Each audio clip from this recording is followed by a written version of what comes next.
আমার ভিডিওগুলো যে আপনাদের ভালো লাগবে বা আপনারা দেখবেন, এটা আমার কাছে পরম পাওয়া। মানে আমি ভাবিনি যে আমার ভিডিও অ্যাটলিস্ট একজনও দেখবে। আমি তো কখনো ভাবিনি, কখনো না। অ্যাটলিস্ট আমি ভেবেছিলাম ফলো করে, বাবা আমার হাজব্যান্ড বলে তবে ফলো কে করে। আমি যখন বলি দেখো তোমার তো ফলোয়ার্স বেড়েছে, আমি বলবো আরে তোমায় কে ফলো করে তোমায়। আরে মজা করে আর কি, ভীষণ মজা করে। তো ভিডিও আমি পড়াশোনা করেছি, গ্র্যাজুয়েশন আর বিএডও করেছি, টিচার্স ট্রেনিং কোর্স। কিন্তু আগের যে পড়া বা পড়া কন্টিনিউয়াসলি চালিয়ে যাওয়া, হয়তো কলকাতায় থাকলে এক্সামগুলো দেওয়া হতো, কিন্তু এতটা দূরে যে শুধু এক্সাম দিয়ে যাওয়া বা পড়াশোনা, সত্যি বলতে ছোটো বাচ্চা নিয়ে একদম, হ্যাঁ একদমই হয়তো অনেকেই পড়াশোনা করছে এইভাবে, তো আমি পেরে উঠছি না, আমার আমার পক্ষে সম্ভব হচ্ছে না সব কিছু বাগিয়ে পড়াশোনা করা, চাপ হয়ে যাচ্ছে। জানি এটা খুবই একটা অজুহাত বলতে পারি, তবু মনে হলো যে আচ্ছা ঠিক আছে, আমার জানি না সবার একটা তো একটা পেশেন্স বা নেশা বা যে কোনো জিনিসের প্রতি অ্যাট্রাক্ট। আমার মনে হলো যে আমি ব্লগিং করি, আমার মনে হলো করি, চেষ্টা তো করি। আরে বাবা, সবাই তো চেষ্টা করে ব্লগ বানাতে, অসম্ভব। না এডিটিং পারি, না ব্লগ বানাতে পারি, না ভয়েস, মানে অনেক কিছু দেখেছি, এত কিছু ভিডিও। যখনই ভিডিও দেখে মনে হয় যে আচ্ছা ঠিক আছে ভিডিও দেখে নিজেকে ইমপ্রুভ করি, তো ভিডিও দেখে যখন নিজেকে ইমপ্রুভ করার কথা ভাবছি, এত ভিডিও দেখছি যে গুলিয়ে ফেলছি কনস্টেন্সলি। মানে মনে হচ্ছে যে আরে এত ভিডিও, কী ভিডিও দেখছি, মানে একটা যদি কিছু দেখছি যে আচ্ছা ঠিক আছে এই প্রবলেমটা আসছে, এটা সলভটা কিছু ভিডিও দেখি, তখন আরও অন্য ভিডিও আসছে, যখন ওগুলো স্ক্রল করতে করতে সব কিছু দেখে একদম গুলিয়ে ফেলছি, কিচ্ছু থাকছে না মাথায়, সব বেরিয়ে যাচ্ছে। ইভেন এডিটিং তো এটাও মনে হয় আমি পারি না, আর ব্লগিং তো মনে হয় না আমার এগুলো ব্লগ হচ্ছে। জানি না ব্লগিং কতটা করতে পারছি, তবু নিজের জন্য একটা চেষ্টা, লাস্ট ট্রাই, মনে হলো এটা একবার ট্রাই তো করে দেখি। ঠিক আছে, হলে হবে, না হলে না হবে।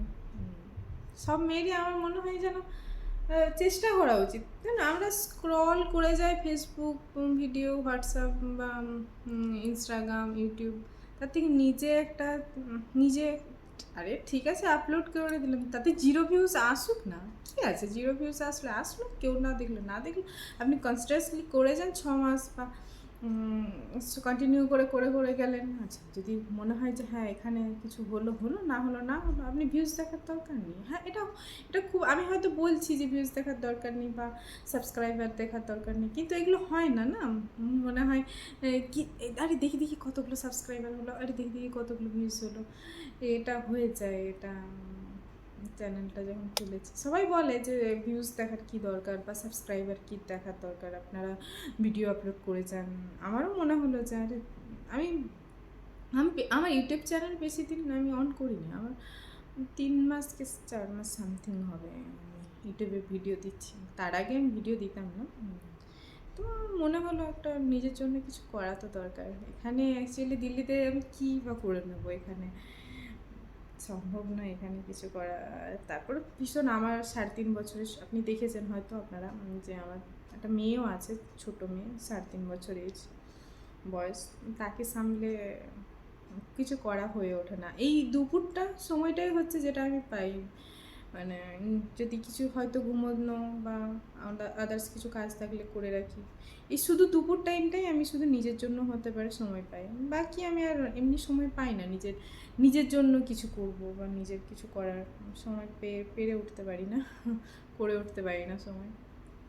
তো ওই আর কি ভাবলাম ট্রাই করি, আচ্ছা ঠিক আছে হবে হবে, না ট্রাই তো করাই যায়, তারপর বাকিটা ঠিক আছে, না হলে না হবে। এমনিও তো আমি কিছু করছিলাম না, তাতে আমি যদি ট্রাই করছি, যদি হয়ে থাকে ভালো, আর যদি না হয়ে থাকে ব্যাস। আপনারা অনেকেই আমাকে অনেকটা ভালোবাসা দিয়েছেন, আমি এতটা এক্সপেক্ট করিনি। আমার 55 যে ফলোয়ার্সটা হয়েছে, আমি ওটাও ভাবিনি যে আমার ওটা সাবস্ক্রাইবারটা আমি একদম এক্সপেক্ট করিনি যে আমার হবে হবে 55। আমি হাজব্যান্ডকে বললে, বললাম যে ও হাসে, আরে তোমায় কি সাবস্ক্রাইব করলো, ব্যাস দিই। আগে প্রথম দিকে তো ভিডিও কোনো মাথা ছাতা দিয়ে বুঝতে পারতাম না কী দিচ্ছি কী না দিচ্ছি, অনেক কিছু বলা হয়ে গেলো, ভিডিওটাও অনেক বড় হয়ে গেল। জানি না কার কতটা পেশেন্স থাকবেন শুনবেন। তো আজকের মতো এখানেই শেষ করলাম। সুস্থ থাকবেন, ভালো থাকবেন, নমস্কার।